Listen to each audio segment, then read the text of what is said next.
Hi, everybody. Welcome to Next in Creator Media. I'm Mike Shields. I'm here with Cristina Lawrence. She's the EVP of Consumer Content Experience at Razorfish North America. Hey, Cristina. Thanks for being here. Oh, thank you. I'm excited. Excited as well. I want to ask you, when it comes to this creator space, there's been a lot of talk lately about a lot of the bigger creators are getting a little bit more organized, and YouTube is orienting its interface around the idea of seasons and franchises. And it's not new, but this seems like it's a bigger trend. Do you see this as a bigger trend going forward? And is this something that brands are paying attention to? Yeah. So I think what you're seeing, it's just a maturation of the space in general. And, like taking a step back, I think what we're talking about is really long form content. And that long form being a relative term, long form in this case. We're going to say long form, right? Like maybe not long form from, a decade ago would be different, but we perceive today, 20 minutes or more. How about that? Yeah. And so long form creator content, it really is having a moment right now. And, what we're seeing is that there's this shift toward these more structured formats like the video podcast or these longer form episodic series. And you see this with creators like Mr. Beast and his success with YouTube, or Joe Rogan, who can sustain audience engagement. And that's a 2-hour podcast. I mean, that would be the ultimate long form example. And I think people in general are willing to invest this time now because it just feels deeper, more meaningful, and more engaging. And you have platforms like YouTube who have really doubled down, right, on this type of experience and these formats. And so, long story short, it's because creators today, like we say this often, they are the media networks. We used to say the media networks of tomorrow. No, they're the media networks of today. Creators are, and influencers are, media networks. That means that you're able to reach that mass engagement. And now brands are seeing them, as they should, as really marketing vehicles, right? To tap into highly engaged audiences. Because, and if I'm rambling, please tell me. But it's not about these. It's a podcast. We can go 2 hours. Right. So it's not about one-off campaigns anymore, right? It's an opportunity for brands to integrate into these long-form content initiatives in a way that feels smarter and more organic. Think of it like a product placement or, the type of partnership that will allow them to align with a creator's entire production cycle, right? It's a symbiotic relationship. Yeah. So on that point, because I'm wondering about this, is it, generally speaking, in the creator world, whether we're talking about YouTube, TikTok, or whatever, it's not easy for a media buyer or a planner to wrap their head around it and buy it. Like there's so many places to go. There's a million, zillion plays. Is this making it easier? Or are we talking only about like the top 20 creators that have these 20-minute shows and they're expensive, or is this organization helping you because buy and sell like a network, so to speak? Yeah, I think it's relatively new, and I think you're working with, at this point, it's creators that really have those established presences. You are approaching it though more like a partnership and more like you would I would say like a brand integration. So now, you're not doing that just within within film or this is not just another place to buy GRPs or whatever. Exactly. In that case. Exactly. It really is about a brand finding a creator that they align with, really aligns with their brand purpose, their brand mission, their brand values. And then it's a relationship of trust, because again, you are giving up some control to that creator who knows best how to engage their audience, knows best how to make that content. So it is a different sort of partnership, but I think the value, it speaks for itself. Right. So just in the examples that I mentioned. Right. Yeah.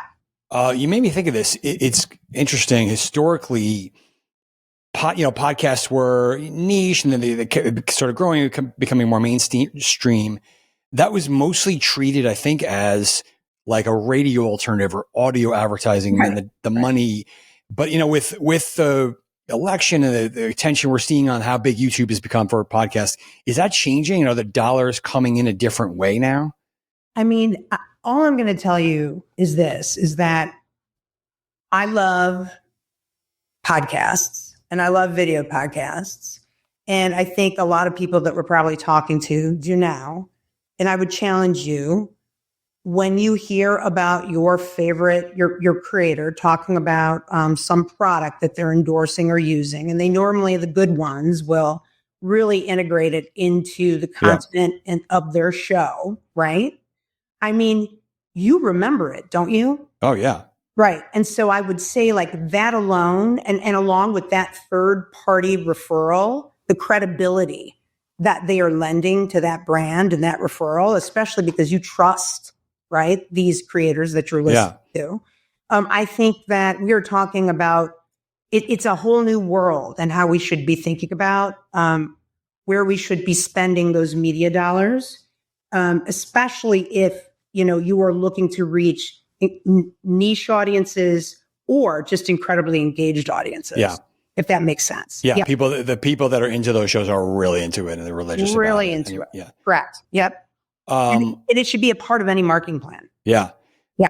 On that note, sort of related, but you're seeing a lot of these top creators make their own, launch their own brands. And Beast is another example. He's got his Feastables, but there's a bunch of creators with candy and tons of makeup. So I guess a couple of questions there is, are you seeing, are a lot of your clients like, let's do a brand with so-and-so, or is that already becoming like saturated? Is there a bubble there? Like what's going on there? I don't think there's ever a bubble. I mean, there's always, that next group of like Gen Zers who are looking for the next fun viral thing. So I don't think bubble applies. Right. I think that these sorts of deals or partnerships will actually just continue to scale. Personally, I think that brands looking to partner like with, like a Charlie D'Amelio and her sister, like I believe it was Hollister. They're going to have like those sublines, perhaps, or those limited edition sort of products. I think you're going to see a lot of that. Then we're talking about, at the next level, it's like a Mr. Beast with his Feastables, or it's like Justin Bieber's wife, Hailey Bieber. I think it's her name. Like with Rhode Beauty. Like you're seeing them actually launch incredibly successful DTC brands. Right. Those are not one-off for short-term things. They're they're becoming marketers. Right. That's like they are becoming like they're business owners. They're like founders now, right? And so no, I don't think that the market is saturated. I think that we're going to continue to see that. And we're going to see the ones that succeed. It will be about authenticity, right? To like what they represent and what they do in real life. And these sorts of brands need to be deeply aligned with that creator's personal identity to take off. Right. Because it's about that audience trust and audience loyalty. You don't want to shoehorn stupid things that just are not appropriate for a creator. Correct. It doesn't make any sense. Correct. And I think there's a willing audience. There is a receptive audience, right, for these types of products. Right.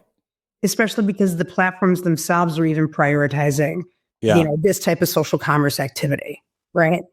Okay. Speaking of social commerce, it's definitely had a moment. Like we were sort of waiting.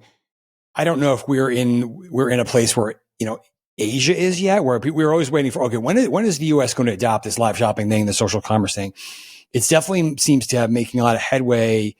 But where is that? Like, how big is that in your mind? What patterns are you seeing? And then, obviously what the hell happens if TikTok goes away? Like the shopping behaviors that Asia leads the way, right? And particularly live shopping and social commerce. And although we have seen an uptick in the US markets, I still don't think that adoption is anywhere near what we're seeing, It's not like a lifestyle like it is. It is not a lifestyle, right? It's not a way of living quite yet. And not like it is in China. And like, for example, you have a platform like a TikTok. who really like, they evolved from simply being entertainment to really like their TikTok shops that they really, again, it's integral to the product. They try to make it to commerce, right? And that's through the in-app and the live shopping. You see Amazon as of late, you can do live shopping with, we actually just did a program with creators, right on Amazon's, product page for this brand. You're starting to see commerce features in all of the platforms. But I think one of the things is that we still have, compared to Asia, we have a fragmented social platform landscape. Yeah. Maybe not for long, but maybe not for long, right? We just have a different consumer base that have different native behaviors. Yep. Right. And I think that this is all of the things that really are. That's why we're seeing a gradual uptake in the US. Nevertheless, I think that the integration of these shopping features is just going to continue. Yeah.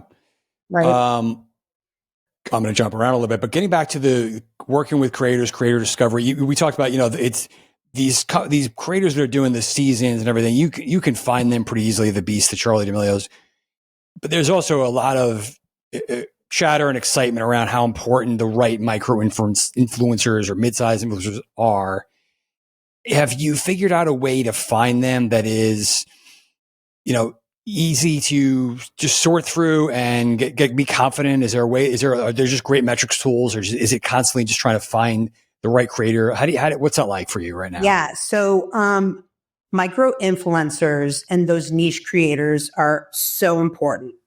And especially when you think about having to work with these folks at large numbers, right? So that you can get into and really achieve contact with those key niche audiences. And so it's all about really being able to, make those brand connections with those niche audiences that you want to invite into the brand ecosystem. And so, we very much work with partners. We have tools.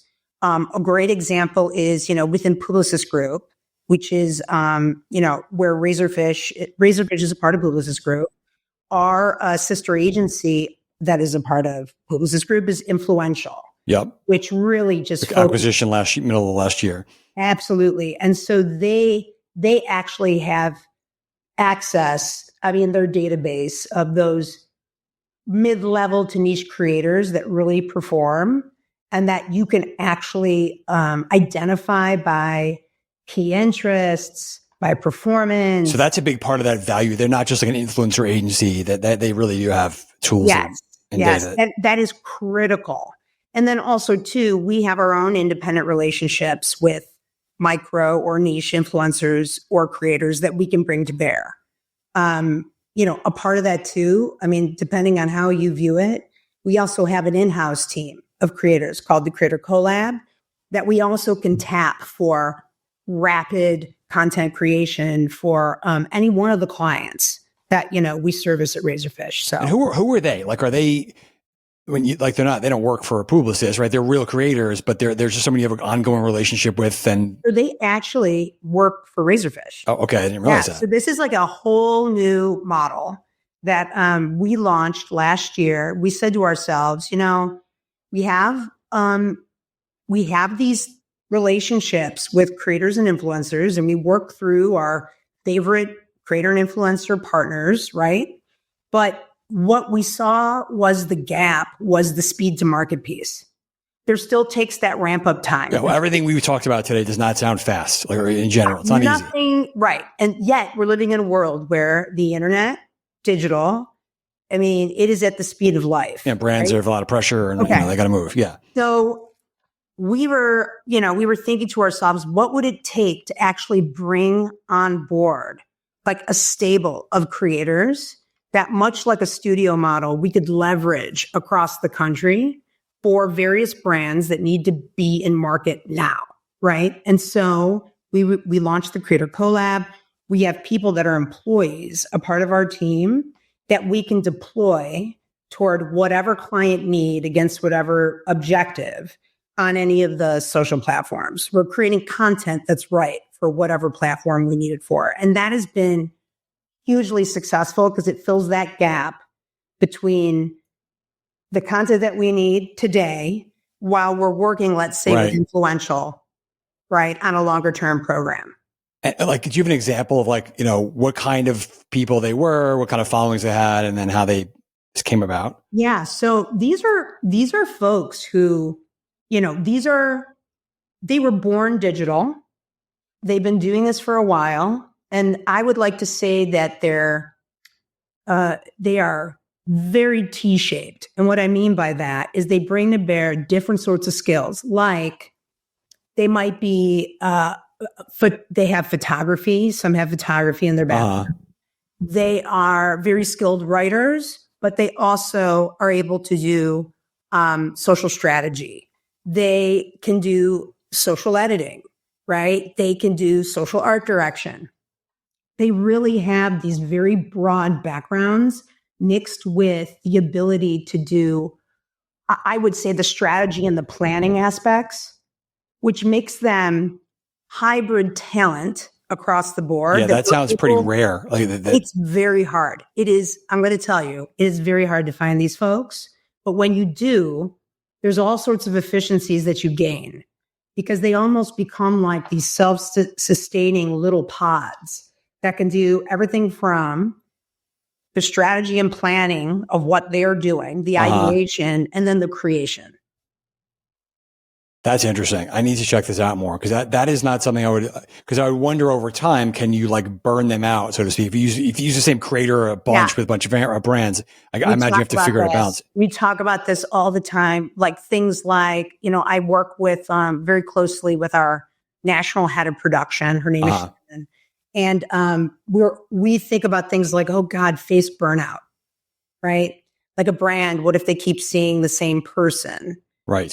They're going to want somebody new. Well, these are the different things we have to balance, right? And so this is why we have to think about different ways we capture content. Maybe we're not always focusing on a person. Maybe we are really thinking about more of some sort of demonstration, the different types of content we can make. Yeah. Plus having multiple pods, right? And so we have multiple pods set up and that allows us to rotate through. Interesting. Yeah. I wonder if you're going to see the same kind of patterns with media companies finding stables like this they bring in house. Yeah. Yeah. Okay. Jumping back a little bit, we got to talk about TikTok. We're talking late January. No one really knows what's going to happen, but in your mind, I guess a couple of things. Do you see, I've seen debates on this whether TikTok is replaceable with Reels and YouTube Shorts. Are they all very similar in your mind in terms of audience and content? Are they very different? And could either of those guys kind of take over the commerce mantle if TikTok were to go away? These are all very hard question. These are all beautiful questions, and only the future can reveal. I mean, so I think an important distinction is that YouTube Shorts. Let's start there. Compared to like a TikTok versus Instagram, right? The data just shows that our youngest audiences, like our Gen Alphas, right, our iPad kids, that YouTube is their primary platform, right? That's what they're looking at on their iPad or, you know, their parents' phone.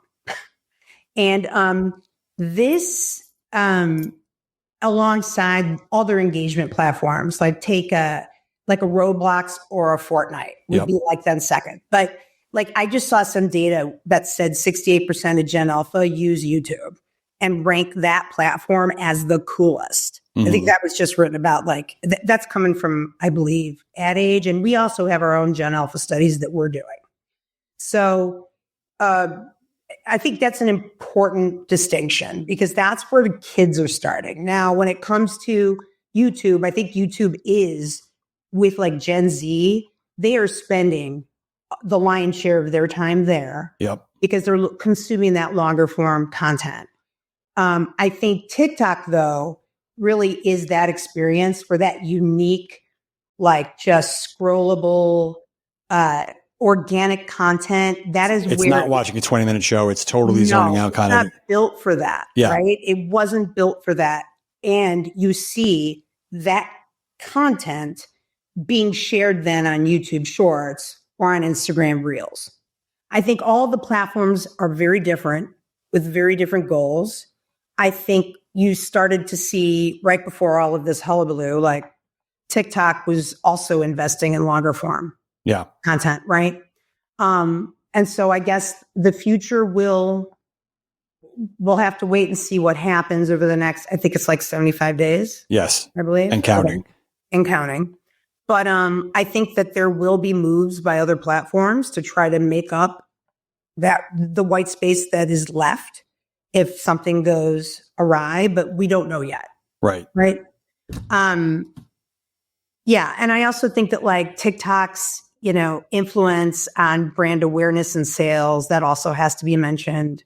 But yeah, wait and see. Yeah. My 20-something cousin kind of ripped me for liking Reels. So I don't know what that says, but there seems to be an opening for somebody to try and grab that social commerce thing if they can do it.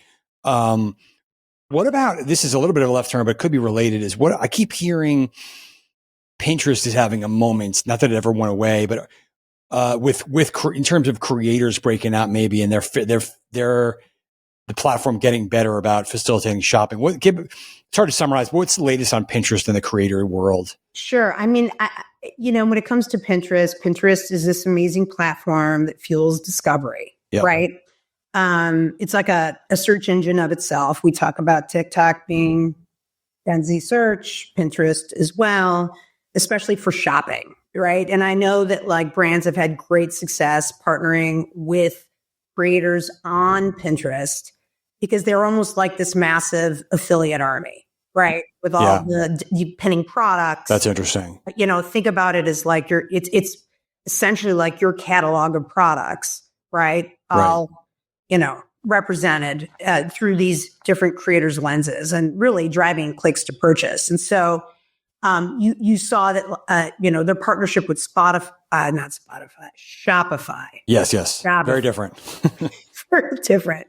I mean, really reaffirms they're doubling down in social commerce and really leveraging their community, for these types of searchable catalog type activations from top brands. And, I think that we're going to see more and more of this. This is obviously an area of focus for them. And then they have their Pinterest Creator Fund, right? And so that, again, is in partnership with Shopify and really aimed toward bringing in diverse voices, including, business owners, right, into more of this creator mindset, training them how to be creators for the platform. Right. Which is not always a natural. That's interesting. Yeah.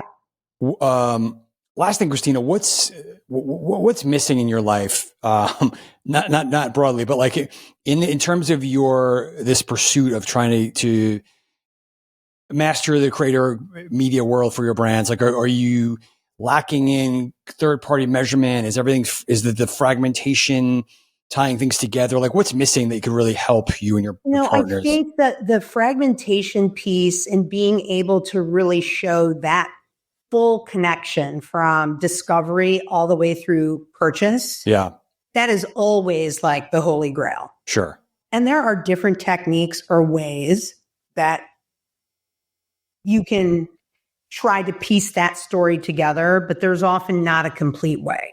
Yeah. Especially knowing that any brand at any time is a part of their overarching marketing, like that is the marketing mix.